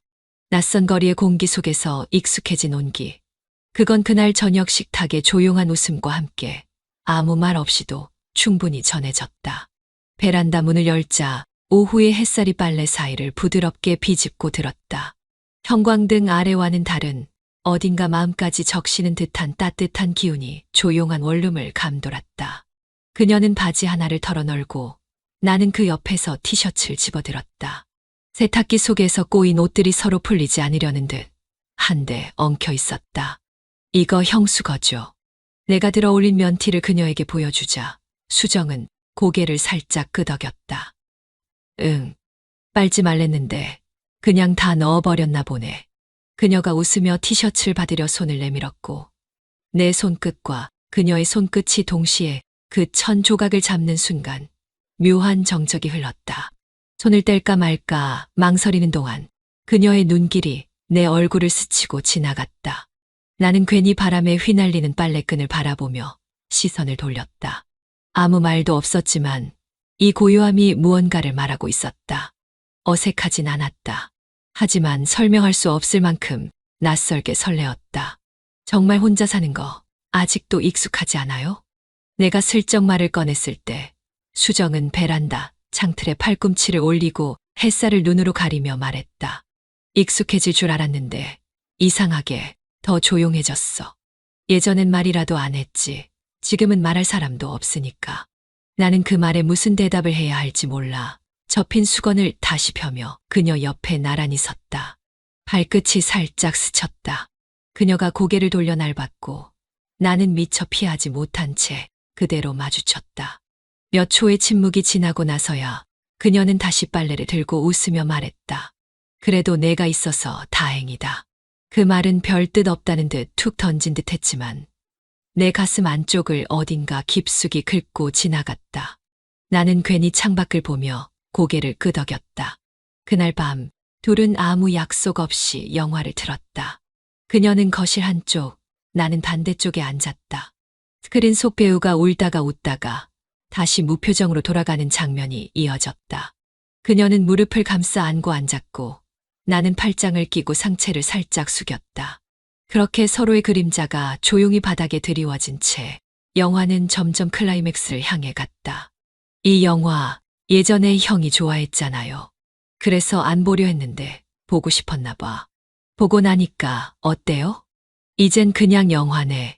그녀의 마지막 말에는 진심이 묻어 있었다. 영화보다 그녀의 말이 더 또렷하게 들렸다. 그 말은 어쩌면 지금 우리 사이의 감정에도 적용되는 말일지도 몰랐다. 이젠 그냥 영화네. 애써 덤덤히 말하지만 그 안에는 지나온 시간이 깃든 누군가에게는 잊히지 않는 이야기. 나는 물을 마시러 일어났다가 조심스럽게 그녀 쪽으로 시선을 던졌다. 여전히 무릎을 감싼 채 앉아있는 그녀의 옆모습이 괜히 낯설게 따뜻했다. 우리는 그날 어떤 말도 하지 않았지만 무언가 한 겹씩 더 가까워졌다는 걸 느끼고 있었다. 빨래처럼 함께 뒤엉켜 있다. 풀려난 감정의 실타래처럼. 늦은 오후 빛바랜 커튼 사이로 스며드는 햇살이 텔레비전 화면 위로 가늘게 드리워졌다. 뉴스 앵커의 목소리는 배경음처럼 희미했고 김치는 반쯤 비워진 접시 위에서 말라가고 있었다. 형수는 다리 위에 얇은 담요를 덮은 채 등받이에 몸을 기대어 꾸벅꾸벅 졸고 있었다. 현우는 그런 그녀 옆에 조심스럽게 앉았다. 텔레비전이 아니라 그녀의 숨소리에 집중한 채 몇 초마다 천천히 고개를 돌리곤 했다. 형수의 어깨 위로 흘러내린 머리카락이 불규칙하게 들썩였다. 잠결에 숨을 고를 때마다 이마의 주름이 미세하게 움직였고 손끝은 담요 아래로 모은 채 고요했다. 현우는 그대로 시선을 내리지 못한 채 두 무릎을 가지런히 모으며 숨을 삼켰다. 형수. 낮게 부르는 목소리가 텔레비전 소리에 묻혔다. 그는 바로 이어 말하지 못하고 몇 초를 더 고요히 삼켰다. 그녀의 옆 얼굴은 빛과 어둠 사이에 걸쳐 있었다. 적당히 잠든 얼굴, 적당히 방심한 숨결, 적당히 열린 자세. 현우는 손끝이 떨리는 걸 알아채고는 양손을 무릎에 올려 눌렀다. 하지만 그 긴장이 오래가지 못했다. 조심스레, 아주 조심스레 그녀의 어깨에 몸을 기댔다. 처음엔 단순한 기대였지만 이마가 스칠 듯 가까워지자 목덜미에서 미묘한 열이 올라왔다. 그녀의 살결과 숨결이 자신을 감쌌다. 피하지 않았다. 놀라지도 않았다. 현우는 숨을 멈춘 채 귓가로 떨어지는 머리카락을 손으로 가볍게 정리해 주었다. 그 순간 손가락 끝이 그녀의 목덜미를 스쳤고 온몸에서 숨이 새어나왔다. 그녀가 여전히 잠들어 있는지 확인하고 싶었지만 그 눈을 마주치는 것이 두려웠다. 유나. 그는 한 번 더 불렀다. 이번엔 조금 더 낮게, 조금 더 망설임 없이. 그러자 형수의 속눈썹이 느리게 떨렸다. 그리고 잠시 후 그녀는 천천히 눈을 떴다. 현우야? 목소리는 잠결에 묻혀 있었고 그 안에 놀람보다는 어딘가 지친 숨결이 섞여 있었다. 현우는 그녀의 어깨에서 천천히 몸을 뗐다. 하지만 그 거리감은 되려 어색했고 두 사람 사이엔 정적이 무겁게 가라앉았다. 피곤했나 봐요. 그냥 잠깐 기대 있었어요. 그녀는 말없이 고개를 끄덕였다. 그리고 담요 끝을 더 끌어올리며 자세를 고쳐 앉았다. 미안해요. 놀랐죠? 아니야. 그냥 조금 낯설었어. 그 말에는 명확한 거절도 허락도 담겨 있지 않았다. 현우는 입술을 한 번 꾹 깨물고 고개를 끄덕였다. 그녀는 시선을 창밖으로 돌렸고 현우는 그녀의 옆모습을 바라봤다. 이건 무너진 선의 시작일까? 아니면 스스로에게 허락한 유일한 착각일까? 시간이 흘렀고 그들은 다시 말없이 앉아 있었다. 하지만 그 침묵 속에서 형수의 손끝이 자신의 손등을 스쳐 지나가는 순간 현우는 더는 착각이라고 믿을 수 없었다.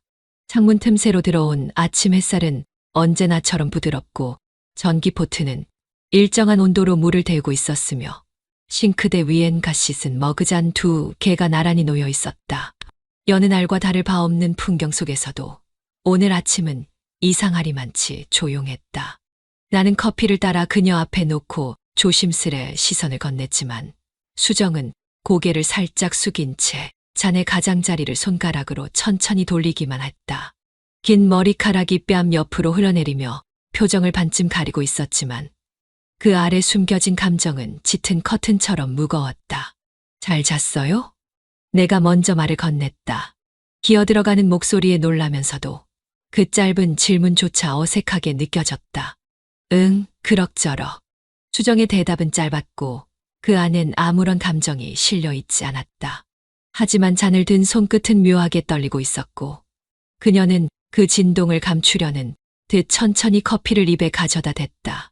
나는 억지로 웃음을 지으며 이어갔다. 어제 TV 보다가 둘 다 잠들었나 봐요. 그랬나 보네. 이번에도 짧았다. 그녀는 테이블 한가운데 놓인 삶은 달걀을 젓가락으로 툭 건드렸고 그 껍질이 깨지는 소리가 정적을 쪼개며 작게 퍼졌다. 그 순간 그녀가 내 쪽을 조심스럽게 바라봤다. 눈빛에는 질문이, 숨에는 망설임이 섞여 있었다. 그리고 마침내 그녀가 말했다. 어제 아무 일도 없었던 거지. 그 말에 나는 잠시 입을 다물었고 다시 한번 커피잔을 들었다. 뜨겁지도 않은 그 온기 위로 온갖 생각이 올라오다 말았다. 고개를 돌린 그녀는 잠시 베란다 쪽을 바라보았다. 햇살이 커튼을 타고 내려와 그녀의 옆 얼굴을 감쌌고 그 빛 속에서 숨죽인 표정이 더 선명하게 느껴졌다. 그냥 그랬던 거야. 오랜만에 사람이랑 부비적거리다 보니까 그녀가 혼잣말처럼 중얼었지만 그 안에는 명확한 선 긋기가 담겨 있었다. 나는 가만히 고개를 끄덕였다. 하지만 머릿속은 온통 그날 오후로 가 있었다. 어깨에 기대 잠든 그녀, 그리고 흘러내린 머리카락. 입술을 부를 뻔했던 순간 그녀의 눈이 천천히 떠졌고 아무 말 없이 내 눈을 바라봤던 그 장면이 자꾸만 되풀이됐다. 수정 누나. 응. 혹시 불편하면 말해주세요. 나 당분간 다른데 방 얻을 수 있으니까.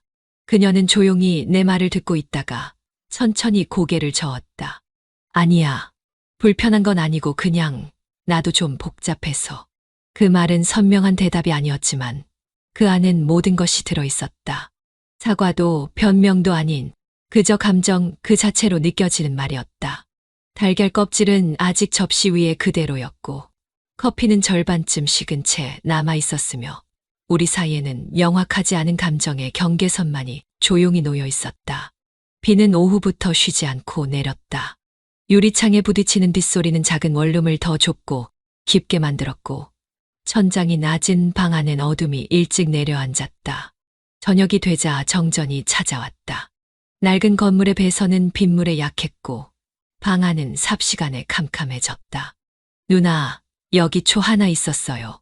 나는 서랍을 뒤지다 찾아낸 촛불에 불을 붙였다. 붉은 심지가 타오르자 방 안엔 촛불 하나의 색온도만이 머물렀고 그림자는 벽에 길게 늘어졌다. 수정은 조용히 담요 하나를 꺼내와 내 무릎 위에 덮어주었다. 내 무릎에 깔린 담요가 자연스럽게 그녀의 무릎 위로 이어졌다. 손끝이 닿을 듯 말 듯 그 경계를 헤매던 나는 일부러 팔을 뒤로 젖혔다. 그런데 그녀가 먼저 아주 천천히 팔을 앞으로 움직였다. 갑자기 정전이라니 괜히 무섭네요. 그녀가 웃으며 말했다. 목소리는 담담했지만 그녀의 손끝이 담요 아래에서 떨리는 걸 나는 느낄 수 있었다. 빛이 없는 공간에서 감각은 훨씬 더 예민해졌고 침묵이 이어질수록 서로의 온기만이 진실이 되었다. 누나는 원래 이런 날 싫어해요. 그녀는 내 물음에 고개를 돌리지 않았다. 빗소리만 들리는 창 쪽을 바라보다 겨우 대답했다. 아니요. 예전엔 좋아했어요. 형이랑도 이런 날이면 라면 끓여 먹고 그랬거든요. 그런데 그녀는 끝까지 말하지 않았다. 나는 굳이 묻지 않았고 말 대신 그녀 쪽으로 천천히 몸을 틀었다. 촛불이 흔들릴 때마다 그녀의 얼굴에 그림자가 흘렀다. 그 눈빛이, 그 입술이 지금 나를 부르고 있다는 착각이 들 만큼 가까웠다. 누나, 오늘 나도 좀 무서운 것 같아요. 내가 그렇게 말하자 그녀는 작게 웃었다. 그리고는 천천히 고개를 숙였다. 담요 위로 올라온 내 손이 그녀의 손을 향해 다가갔다. 단 한 번의 망설임이 있었고 그 짧은 망설임이 끝나자 손등이 포개졌다. 그녀는 놀라지 않았다. 오히려 조금 더 손을 감싸주며 말했다. 이런 거 하지 말아야지 생각했는데. 그런데요? 왜 이럴 땐 숨기기보단 그냥 느끼고 싶을까? 그녀의 고백 같지 않은 고백에 나는 말없이 그녀를 바라보았다. 그리고 이불 위로 살짝 고개를 숙였다.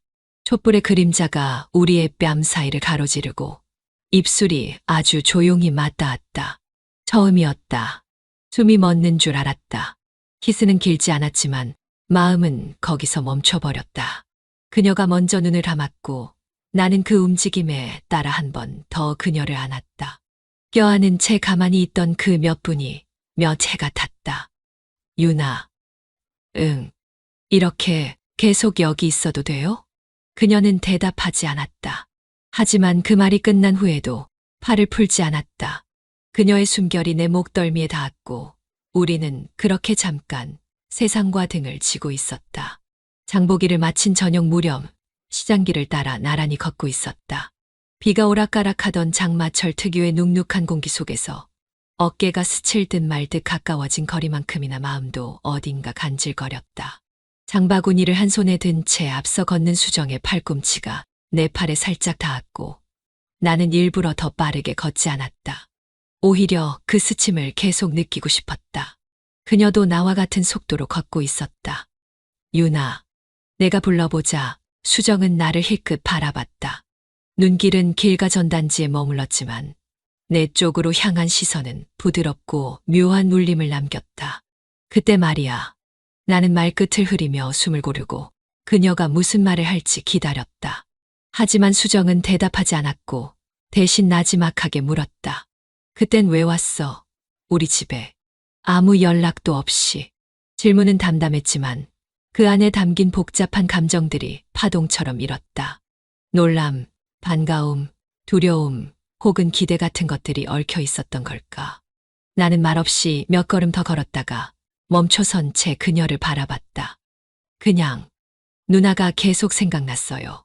그러니까 헤어지고 나서도 누나는 계속 그 자리에 있을 것만 같았고 그래서 나는 더 이어가려다 입술을 닫았다.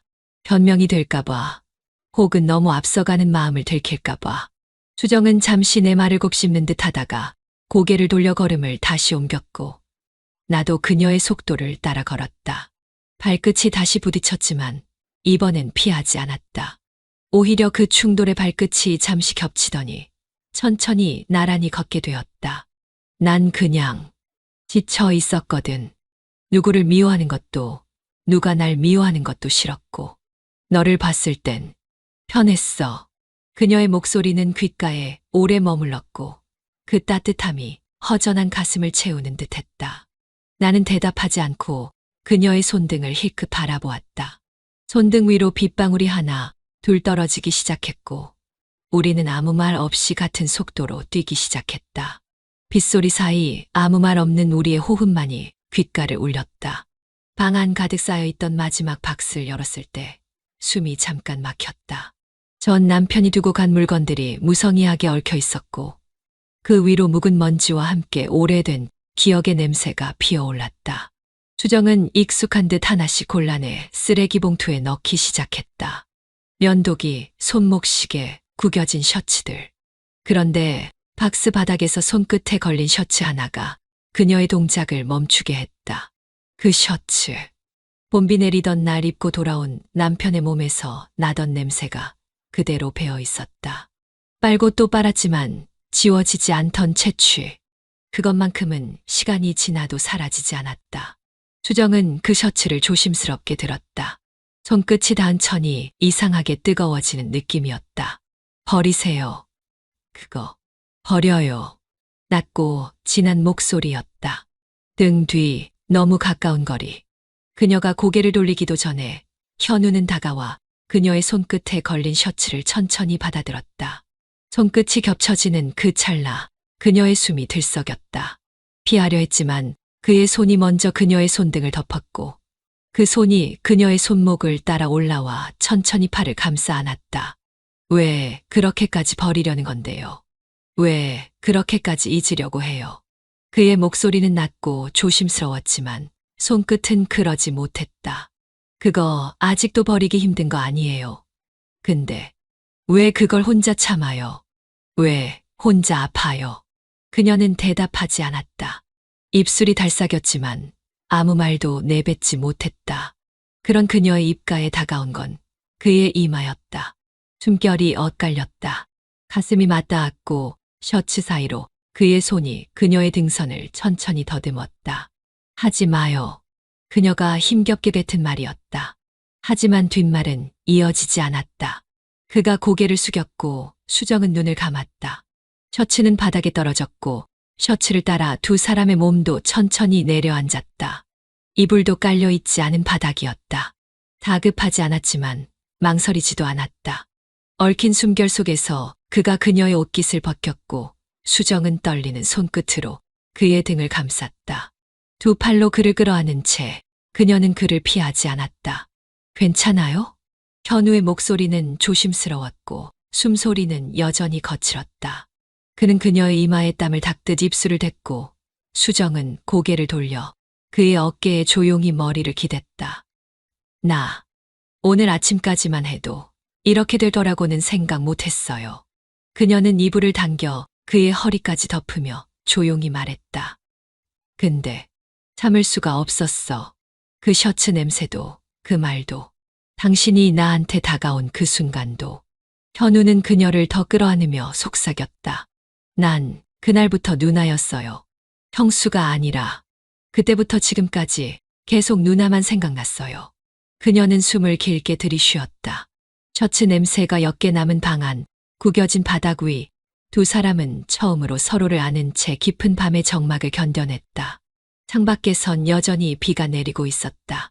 그 소리는 오래오래 방 안의 침묵보다 더 길게 이어졌다.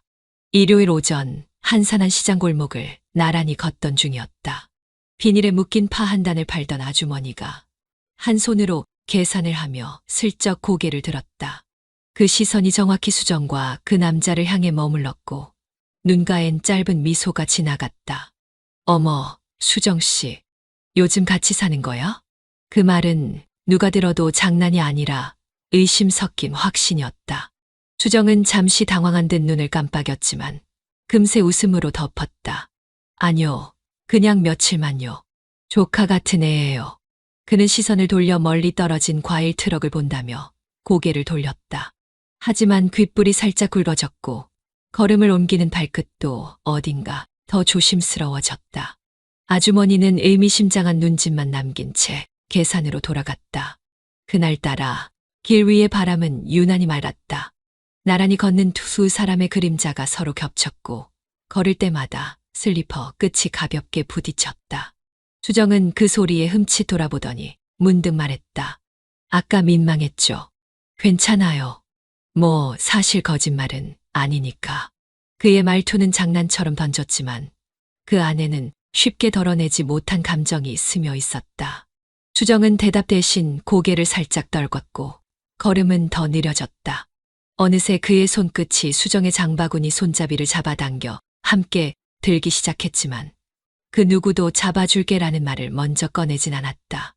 몇 걸음 뒤 그녀가 입을 열었다. 가끔 이런 생각이 들어요. 내가 누군가의 눈에 어떻게 보일까? 무슨 사이냐고 물으면 뭐라고 해야 할까? 그런 생각. 그는 숨을 고르더니 고개를 돌려 그녀를 바라봤다. 그냥 같이 사는 사람이라고 말하면 되잖아요. 그 말이 농담이었는지 아니면 바람이 섞인 고백인지 수정은 알아채지 못한 척 고개를 돌렸다. 그러나 그의 손이 여전히 장바구니를 같이 들고 있다는 것만은 끝내 외면할 수 없었다. 집으로 돌아오는 길, 마주 오는 행인들의 시선이 이상하게 느껴졌다. 같은 슬리퍼, 맞춰 걷는 보폭, 담백하지만 너무 자연스러워진 둘의 거리. 어쩌면 단계보다 먼저 익숙해져 버린 풍경이 먼저 들키는 것일지도 모른다는 생각이 들었다. 현관문 앞에 도착하자 그가 문을 열며 말했다. 오늘 저녁은 내가 만들게요. 누나 좋아하는 된장찌개.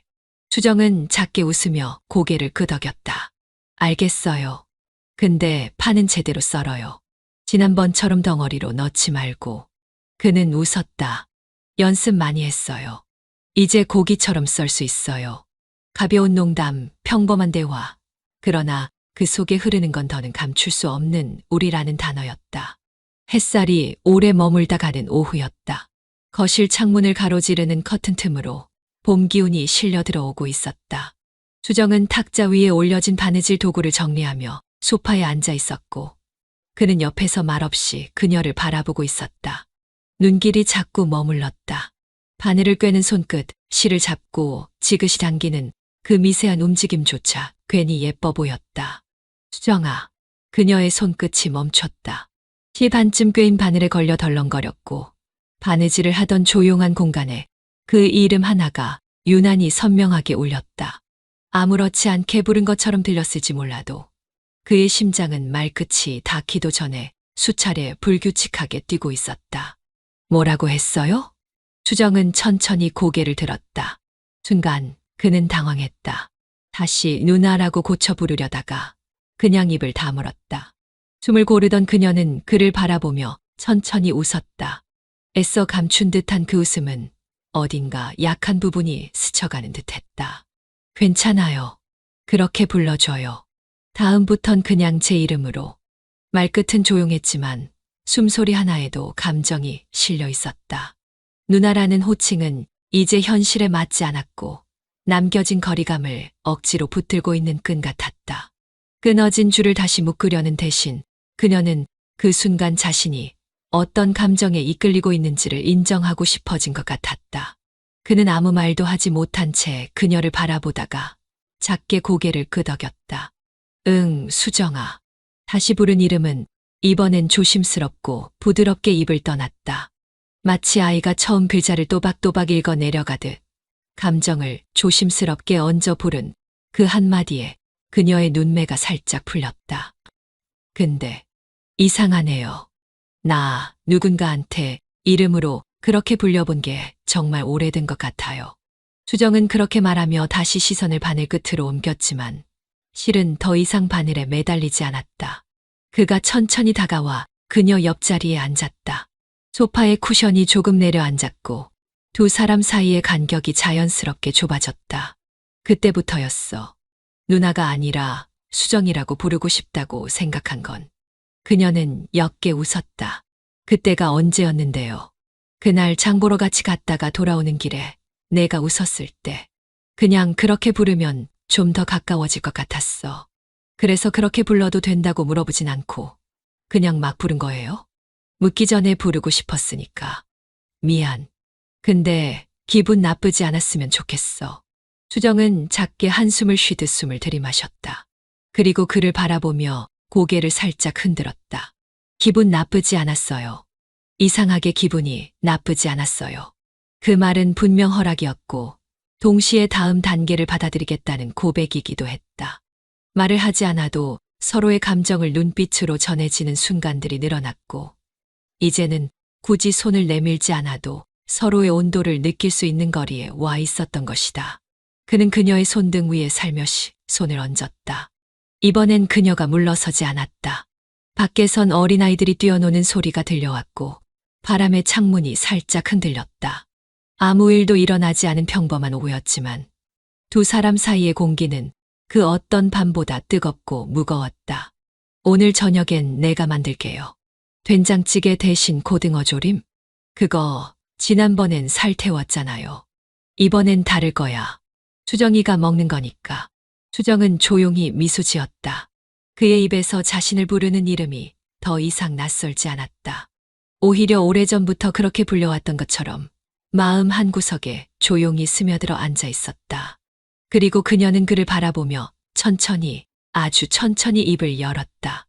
수정이라고 부를 거면 앞으로도 계속 그렇게 불러줘요.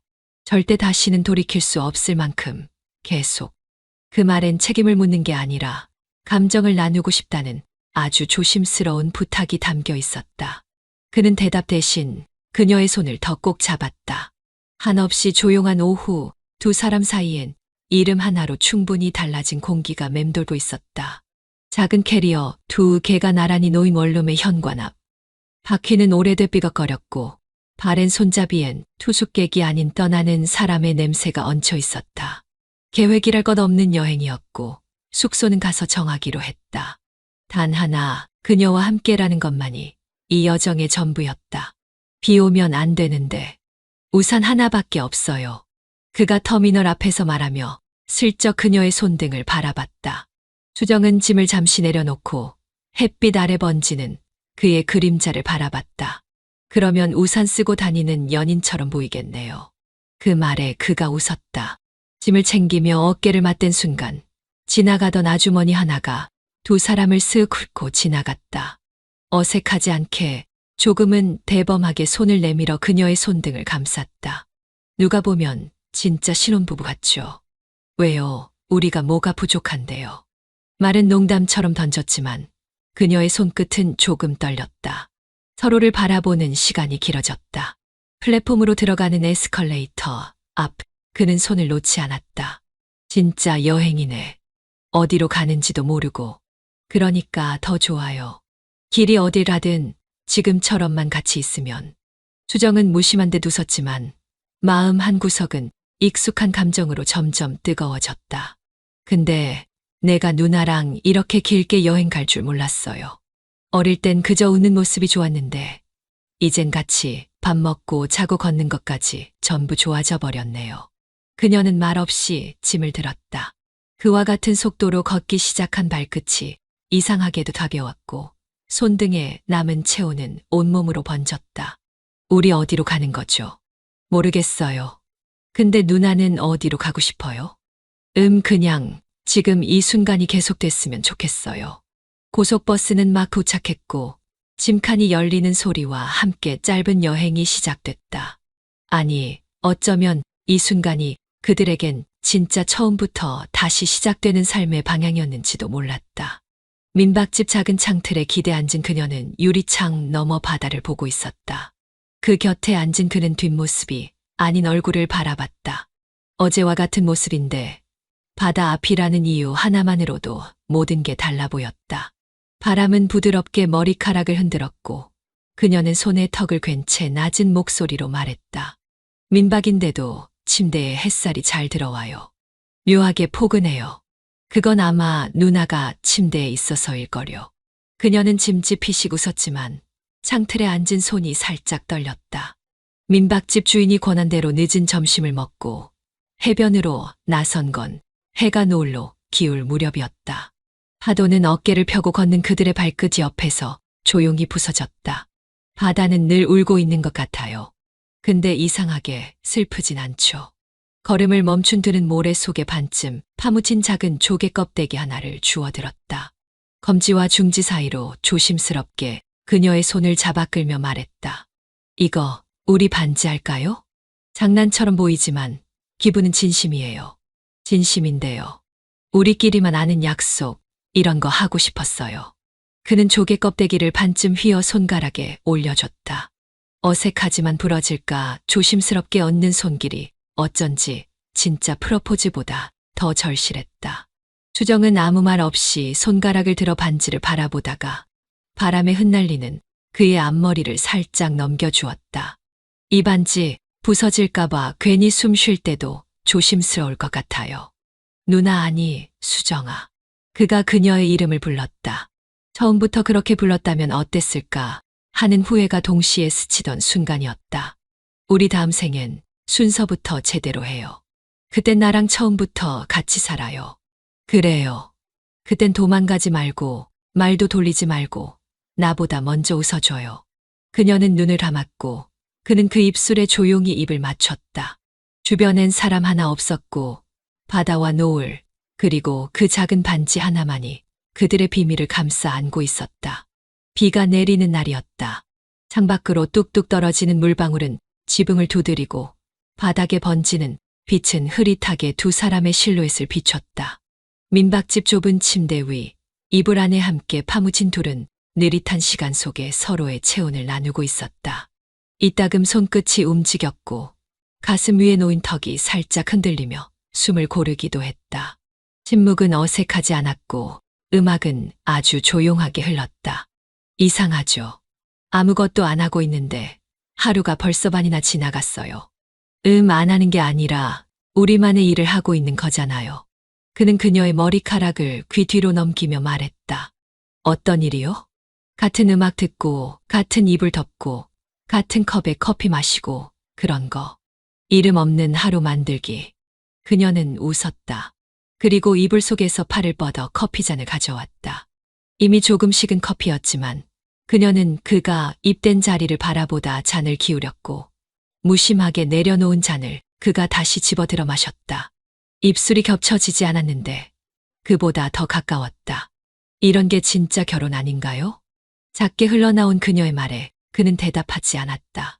대신 그녀의 팔을 끌어당겨 품에 안았다. 결혼이 원래 이런 거라면 난 아마 처음부터 누나랑 했어야 했던 건지도 몰라요. 늦게 왔잖아요. 그렇게 오래 걸렸어.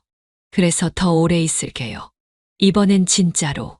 그녀는 눈을 감고 그의 가슴에 얼굴을 묻었다. 바깥 세상은 점점 흐려지고 있었고 침대 위에 남은 건 작은 온기와 느린 숨결뿐이었다. 나중에 다 사라질 수도 있어요. 그럼 그때까지 그냥 계속 같이 있어요. 이불 속에서 맞닿은 손은 천천히 꼬이고 풀리며 대화의 끝을 말없이 맺어갔다. 하루가 저물기 전까지 그들은 다시 한번 서로를 바라봤다. 시계를 보지 않았고 약속도 없었다. 그날 하루는 시간조차 눈치를 보듯 조용히 멈춰 있었다.